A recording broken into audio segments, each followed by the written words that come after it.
ko fotino capanɗe nayyi pelle politique gonta dillu e dawro ngo to leydi Guinée. Sababu o ko laamu général Mamadi Doumbouya tengtini e ɓore nde ɓe ƴettuno ngam libde pelle politique ɗe ɗoftaki sarɗi darnaɗo e nogas e gowa lewru jeene ɓuuri hitande ujune ɗiɗi e nogas e joyi.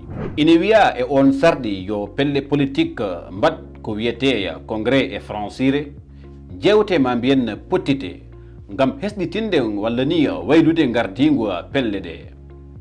Ine jeeya hen kadi e ko sarɗi o haali yoɗen pelle mbatta ko wiyete ñiɓirde walla dakorɗe e mbadi kuftidinde e leydi hi e kuuɓal.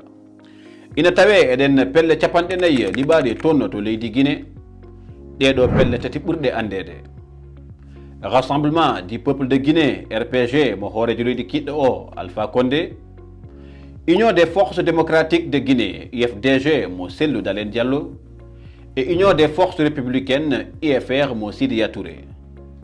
Wonande lundiyankoɓe ɓe ala ko woni fandare laamu Mamadi Doumbouya e wondiɓe mum so wona uddude kunuɗe mabɓe e haddeɓe gollade ha tengti e heblanade suɓgoji paaɗi, suɓgoji mereɓe en, suɓgoji sarɗiyankoɓe e suɓgoji sénateur en baɗoji lewru joyi ɓuuro e nde hitande.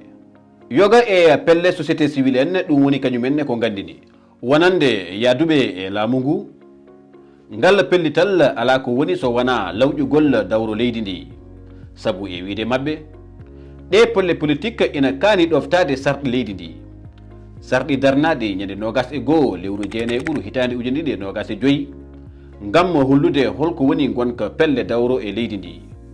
Tuggi noon e ngal pellital ɗe pelle capanɗe nayyi liɓaɗe toon to Guinée ngala ndimagu wadde dillere yowitade e dawro e leydi ndi e kuuɓal. Ononne holko woni yande mon e ngal pellital ngal laamu leydi Guinée ƴetti?